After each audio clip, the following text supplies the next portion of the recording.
너무나도 많은 악을 행했습니다. 그래서 너무나도 많은 악을 행하여서 그들이 이스라엘에 당장 심판을 받는다고 하여도 하나도 이상할 것이 없는 상태였습니다. 호세아 우리 벌써 오래됐죠. 2달 반 전인데 시작할 때에 호세아의 아내가 누구였죠? 기억나시나요? 고멜이었죠. 고멜이 음란을 행하여서 도망을 갔잖아요.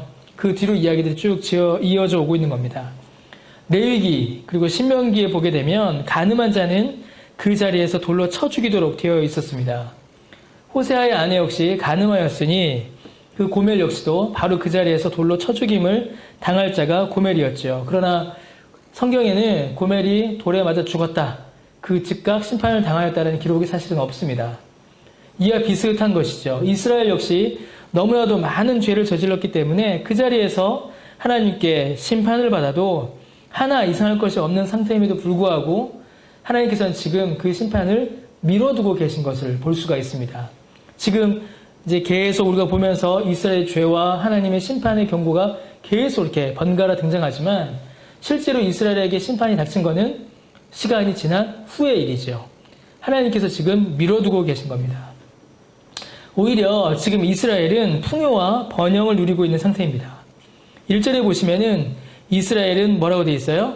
열매 맺는 무성한 포도나무다. 그리고 그 열매가 뭐라고 합니까? 많다라고 되어 있죠.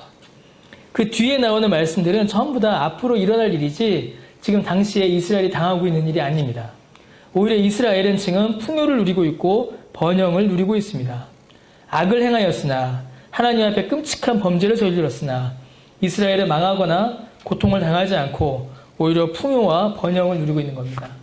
그 요즘 매일 성경 본문인 아모스를 봐도 그렇죠. 호세아 다음 시대가 아모스의 시대인데 여로보암 2세 때입니다. 여로보암 2세 때는 다윗과 솔로몬 이후에 최대의 번영기다라고 해요. 그런데 아모스의 말씀을 보면 이스라엘이 얼마나 심각한 죄를 저지르고 있는지 모릅니다.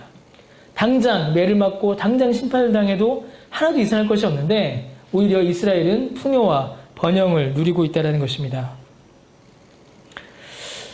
악인이 번성하고 의인이 고난을 당하는 것은 성경적입니다. 그래서 오히려 악인이 더 큰 번영을 맛보고 의인이 더 깊은 고난을 당하는 일이 성경에서는 전혀 이상하게 나오지 않습니다. 이스라엘이 지금 누리고 있는 풍요와 번영이 사실은 이스라엘이 누릴 수 있는 참된 풍요와 참된 번영이 아니라 오히려 이스라엘을 더욱더 큰 고통과 심판으로 인도하는 것이기 때문에 그렇습니다. 여러분, 이스라엘이 많은 번영을 누립니다. 그리고 그 번영으로 이루어 놓은 결과물이 이제 무엇입니까? 그 결과물이 바로 나오죠. 1절에 그냥 바로 나오죠. 그들이 그 번영을 누림으로써 뭘 만들어요? 제단을 많게 하고 그 땅이 번영할수록 어떻게 했습니까?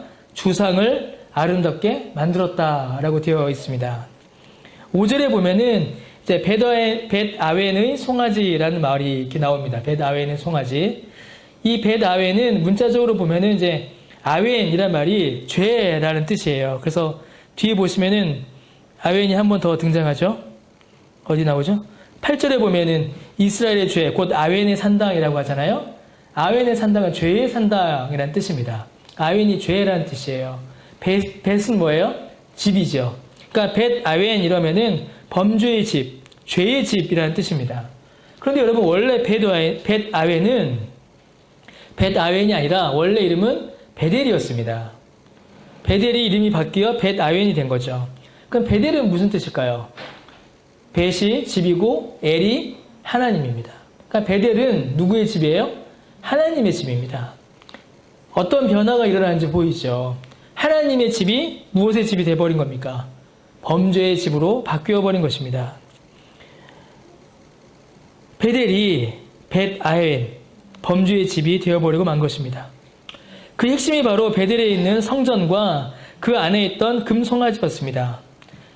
많은 제단을 만들어 종교적인 활동은 많이 하였지만 그것은 하나님을 향한 것이 아니라 모두가 다 그들의 우상을 위한 것이었습니다.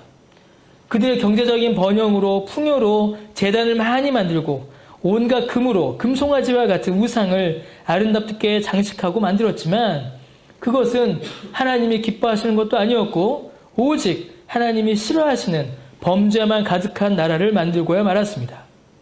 곧 그들이 누리고 있던 풍요가, 그들이 누리고 있는 번영이 참된 복이라고 말할 수가 없는 것입니다. 그들이 오히려 번영하고 그들이 풍요를 누리니 그들이 가지고 있는 이 재물을 가지고 제단을 많이 짓고 우상을 많이 만들어서 오히려 하나님으로부터 점점 더 멀어지고 만 것이죠. 그들의 죄를 더하고 있을 뿐입니다. 물질이 많아지면 좋죠.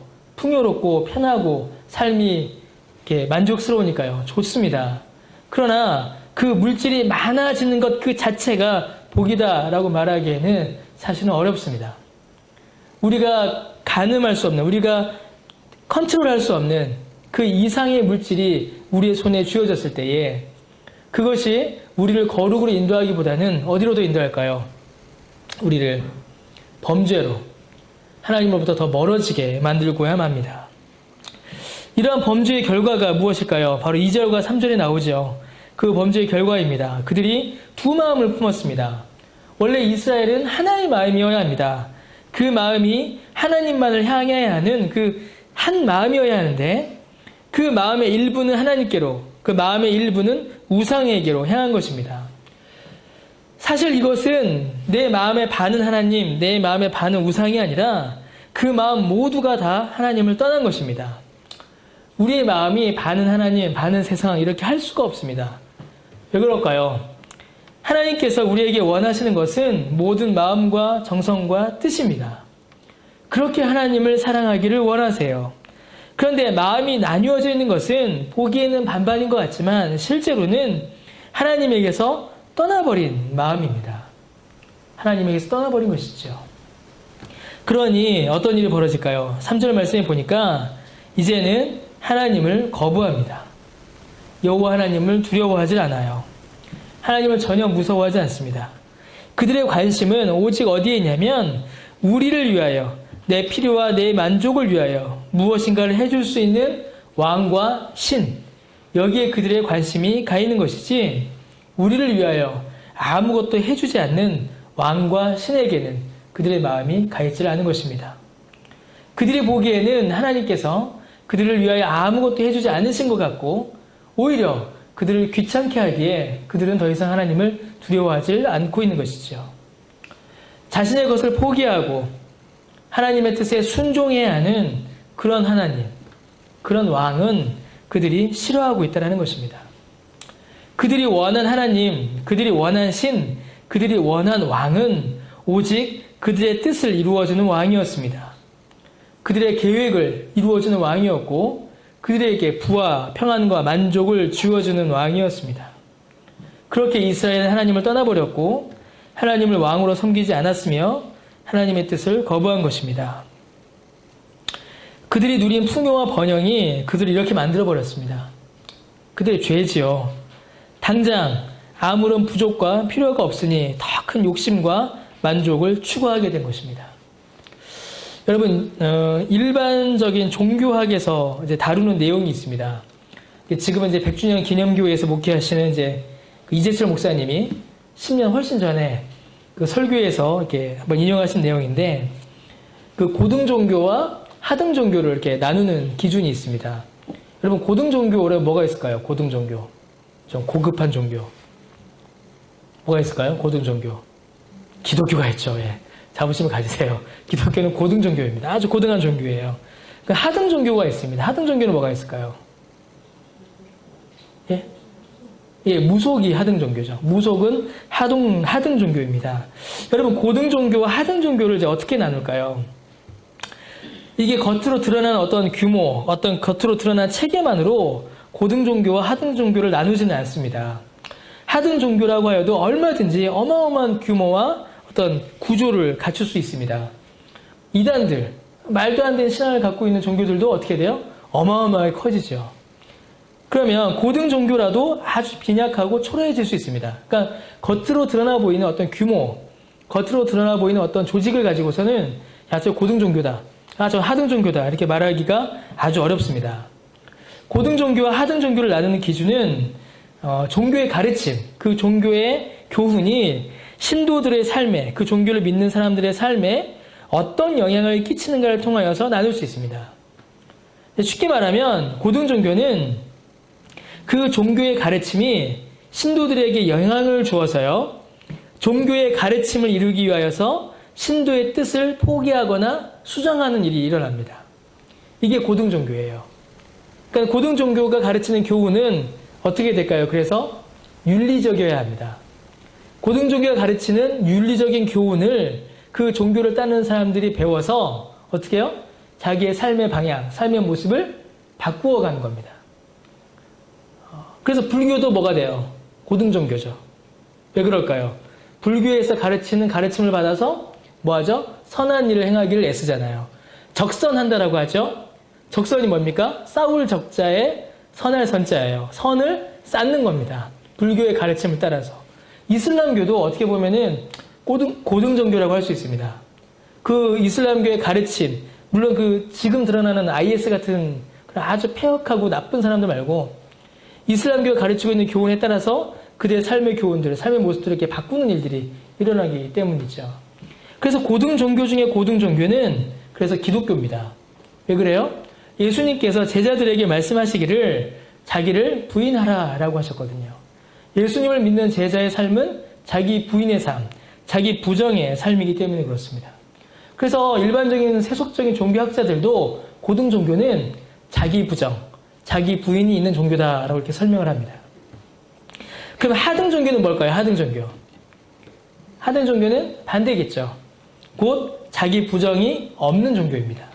그래서 고등종교는 그 종교의 목적이 종교의 교훈, 종교의 가르침이 그 신도들의 삶에서 이루어지는 것.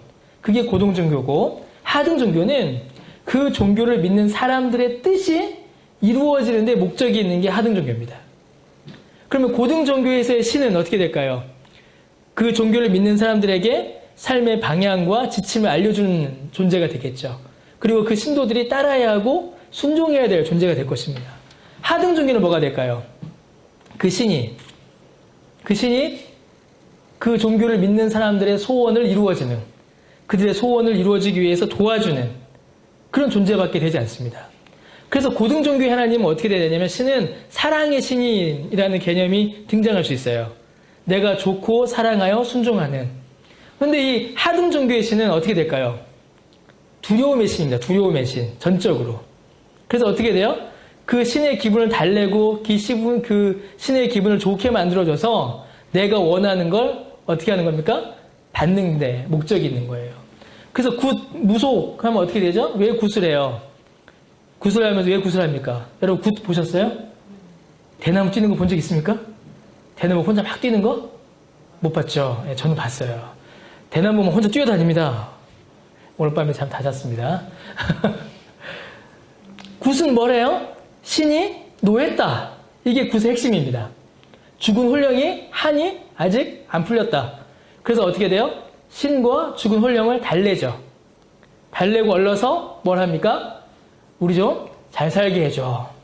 내가 원하는 거 좀 들어줘. 내 소원 성취 좀 해줘. 이게 하등종교의 목표입니다. 아주 다른 거죠. 아주 반대의 모습입니다. 그런데 오늘 본문에 나타난 이스라엘의 모습에서 우리는 하등종교의 모습을 볼 수가 있어요. 이스라엘의 신앙, 여호와 하나님을 믿는 신앙은 아주 고급스러운 종교입니다. 아주 고급스러운 가르침이에요. 왜냐하면 하나님께서 율법을 통하여 주신 그 계명에 따라 이스라엘 백성들이 그 삶을 바꾸고 정죄하고 조절하고 그 삶에 순종하여 살아야 하기 때문입니다. 그런데 오늘 본문에 나타난 이스라엘 백성들은 여호와 하나님을 두려워하지도 않고 여호와 하나님을 사랑하지도 않고 그 말씀을 즐거워하지도 않고 우상을 좋아하고 제단을 쫓아갑니다. 곧 오직 자신의 만족과 욕심을 채우기 위하여 모든 종교적 열심과 수고를 아끼지 않는 것이에요. 열심히 제단도 만들고 각종 보석으로 아름답게 우상도 만드는 종교적 수고를 다 합니다. 그런데 그 수고의 목표가 어디에 있어요? 내 소원 성취에 있는 겁니다. 내가 가지고 싶은 걸 갖고 내가 원하는 것을 채우는 거기에 모든 종교 활동의 목적이 있는 것이죠. 가장 고급스러운, 가장 고결한 가르침을 가장 저급한, 가장 열등한, 가장 종교 같지 않은 그런 모습으로 바꾸어 놔 버린 것입니다.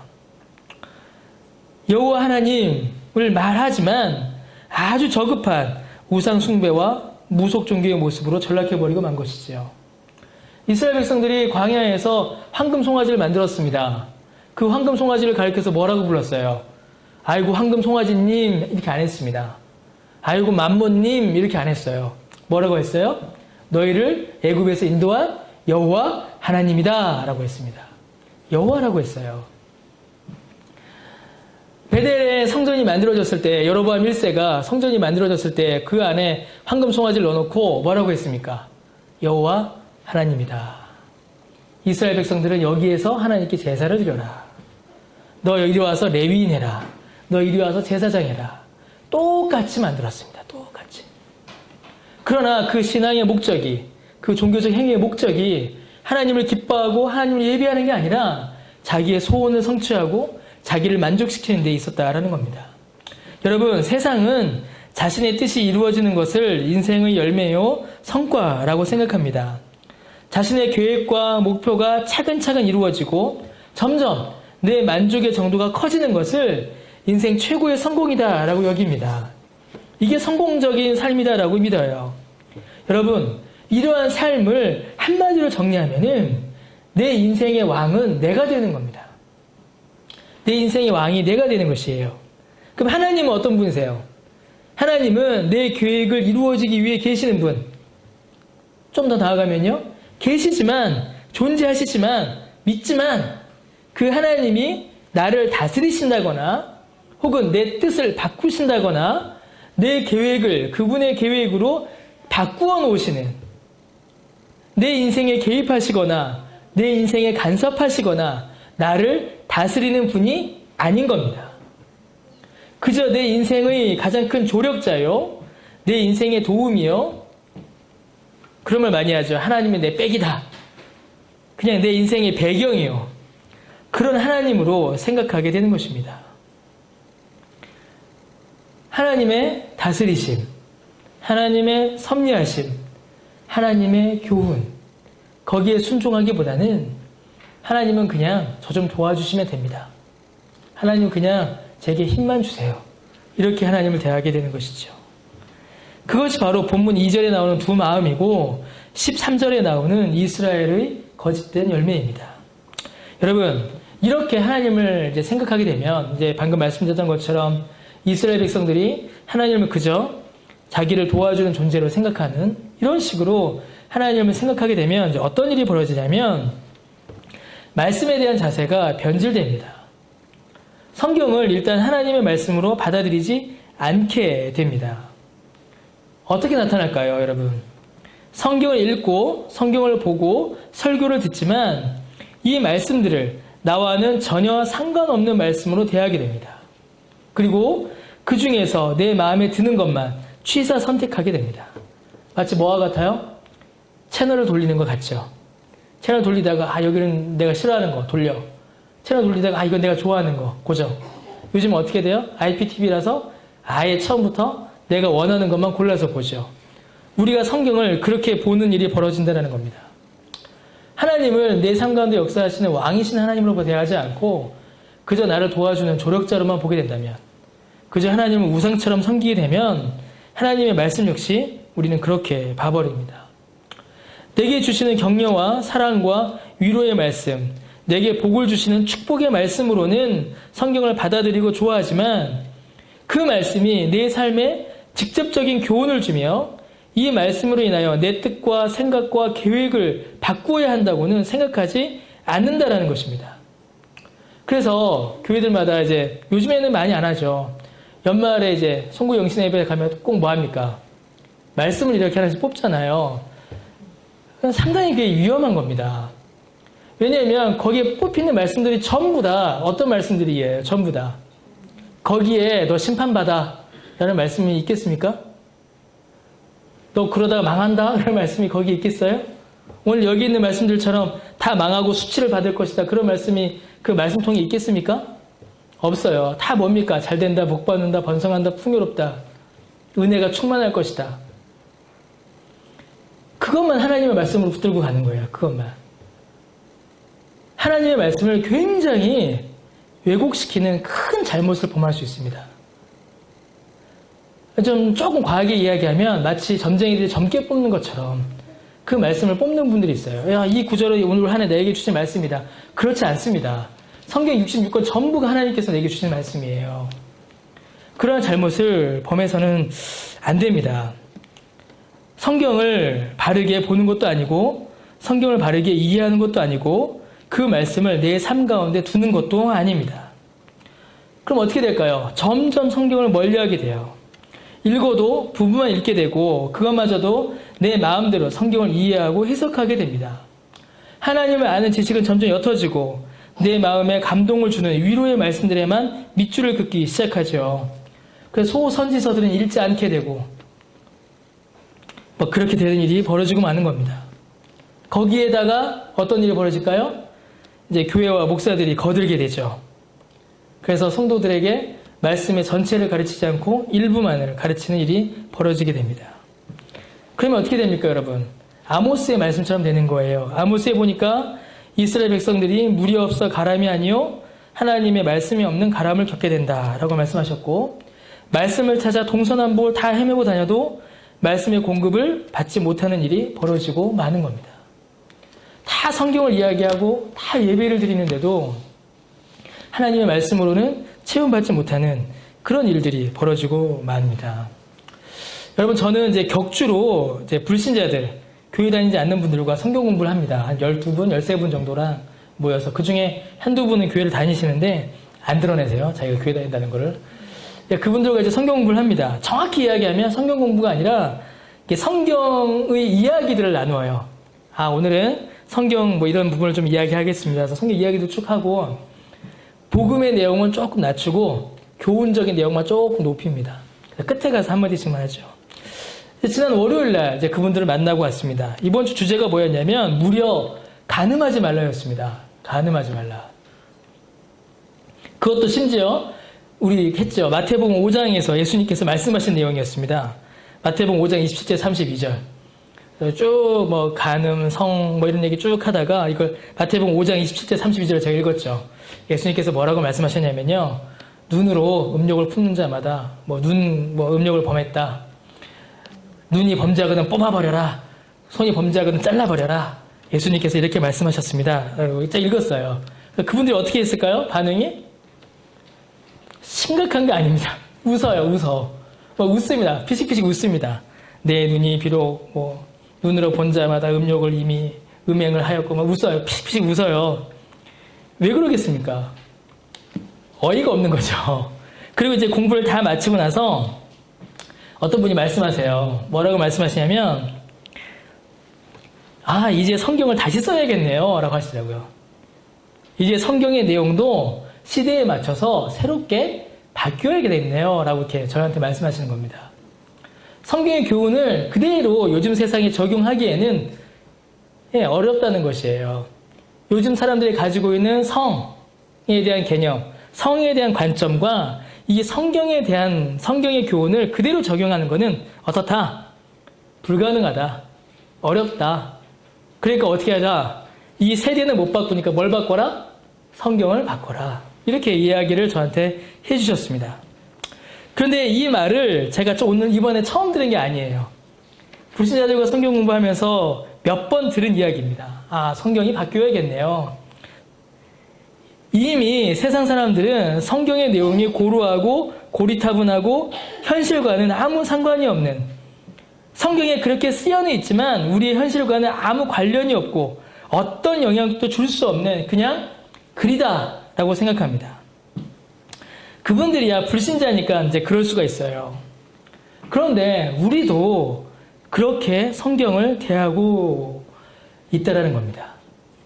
여러분, 기독교의 싸움이 뭘까요? 오늘날 기독교의 싸움.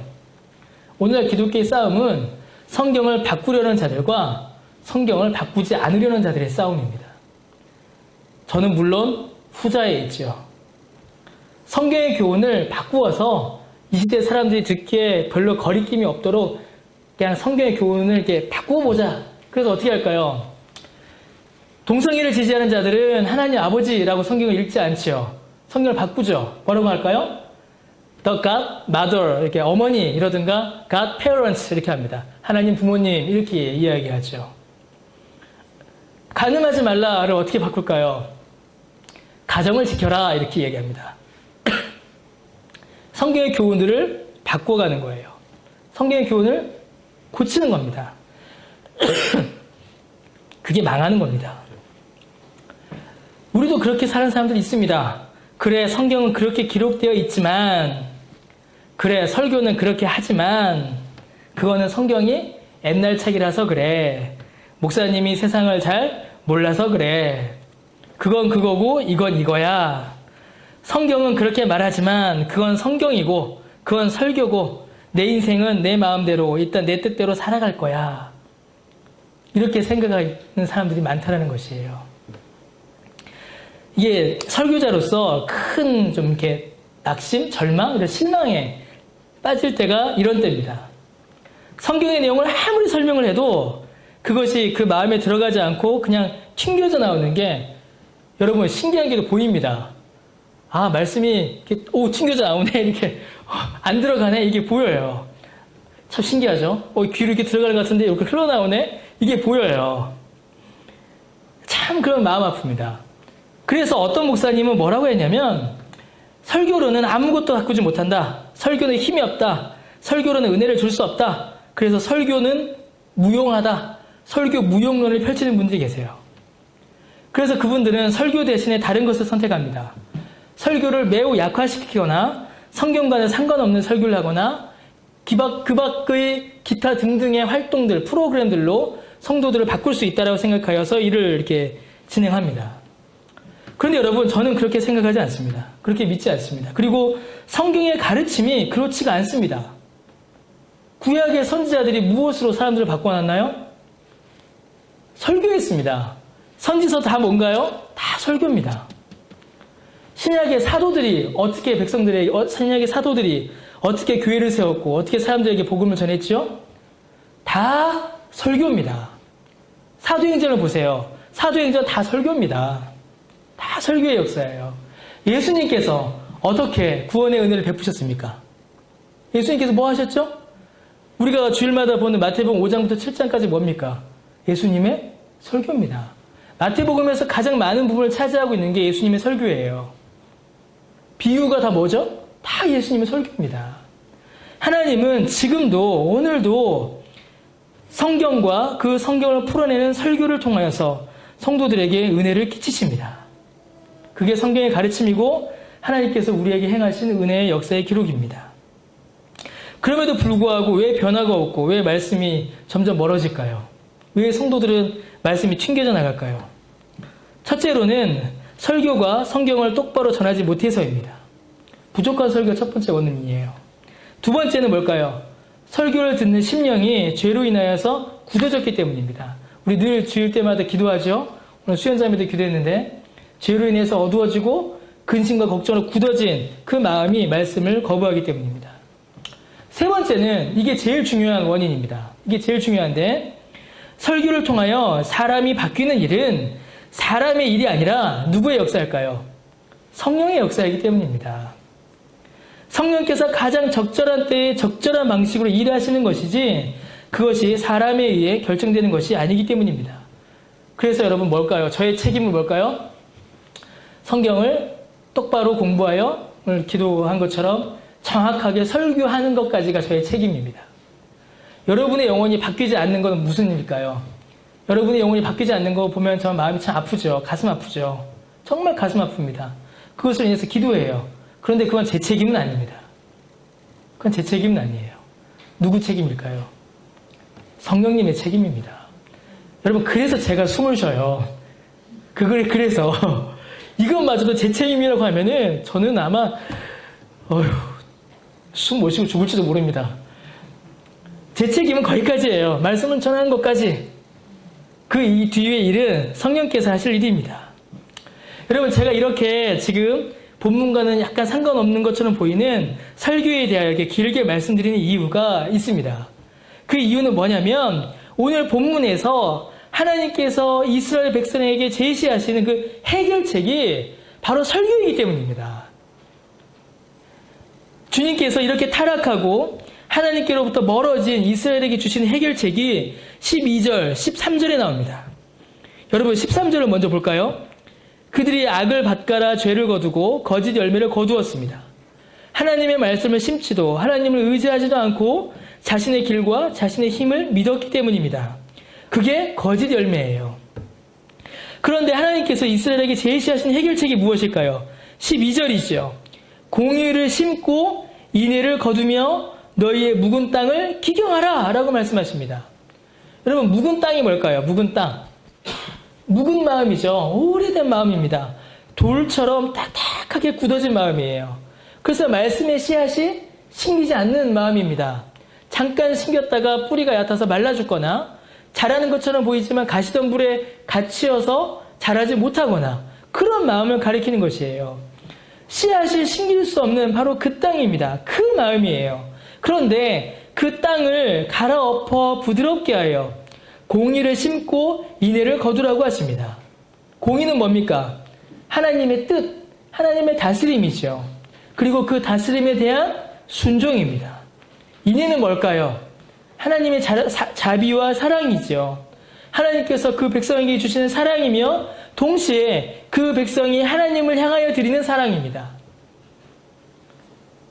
하나님의 의, 하나님의 공의, 하나님의 뜻, 하나님의 다스림을 심고 하나님의 사랑, 하나님을 향한 사랑, 그 사랑을 거두라는 것입니다.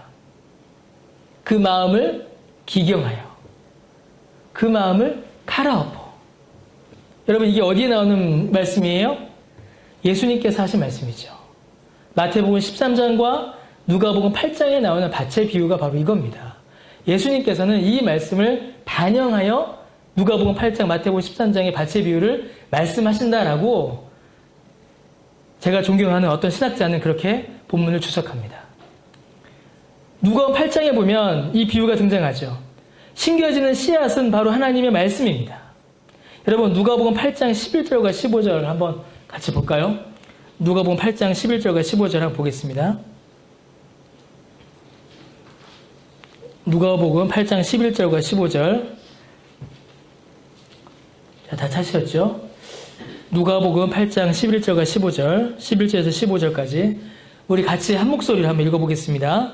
자, 시작. 이 비유는 이러하니라. 씨는 하나님의 말씀이요 길가에 있다는 것은 말씀을 들은 자니 이에 마귀가 가서 그들이 믿어 구원을 얻지 못하게 하려고 말씀을 그 마음에서 빼앗는 것이요 바위 위에 있다는 것은 말씀을 들을 때에 기쁨으로 받으나 뿌리가 없어 잠깐 믿다가 시련을 당할 때에 배반하는 자요 가시떨기에 떨어졌다는 것은 말씀을 들은 자이나 지내는 중 이 생의 염려와 재물과 향락에 기운이 막혀 온전히 결실하지 못하는 자요 좋은 땅에 있다는 것은 뭡니까? 착하고 좋은 마음으로 말씀을 듣고 지키어 인내로 결실하는 자니라.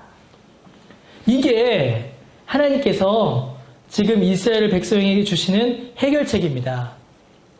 성령께서 그 마음을 부드럽게 하셔서 성령께서 그 마음을 갈아엎으셔서 말씀의 씨앗이 심기어 착하고 좋은 마음으로 말씀을 들어 말씀을 받아 지키어 인내로 열매를 맺는 것. 이게 이스라엘 백성들에게 하나님께서 주신 해결책이고 우리에게 주신 해결책입니다. 그래서 제가 주일날 설교하기 전에 꼭 이 기도를 하죠. 이 기도를 저는 꼭 합니다. 이 누가복음 8장 15절을 꼭 기도합니다. 성령께서 우리의 마음을 부드럽게 해주지 않으시면 말씀의 씨앗이 심길 리가 없고 그 말씀의 씨앗이 자라는 일도 성령께서 은혜를 주셔야만 하기 때문입니다. 열매를 맺는 일도 마찬가지죠. 오늘 이제 호세아 10장을 통해서 이스라엘 백성들이 어떻게 하나님으로부터 멀어졌는가를 또한 살펴봤습니다. 이스라엘 죄의 항목이 또 하나 늘어난 것뿐이에요. 그러나 우리의 모습도 또한 보입니다. 우리가 하나님을 어떻게 대하고 있는가? 하나님의 말씀인 성경을 우리가 어떻게 읽고 있는가? 그 말씀을 통하여서 우리가 어떤 유익을 누리고 있는가? 그것을 우리가 좀 더 살펴보았습니다. 우리가 이것을 위하여 좀 더 기도해야 될 것 같습니다. 성령께서 우리의 마음을 부드럽게 하셔서 정말 성령님께서 착하고 좋은 마음을 우리의 마음밭을 부드럽게 해주셔서 말씀의 씨앗이 심기어 순종하여 지키어 인내로 결실하여 30배, 60배, 100배의 열매를 맺는 그 말씀의 역사를 우리 가운데 허락해 주시기를, 그것을 통하여서 우리가 회복되기를 함께 또한 기도하는 우리 모두가 되기를 바랍니다. 우리 2016년에 또 그런 은혜가 우리 가운데 넘쳐나게 되기를 바랍니다. 기도하겠습니다. 하나님 은혜를 감사드립니다. 오늘 호세아 말씀을 통하여서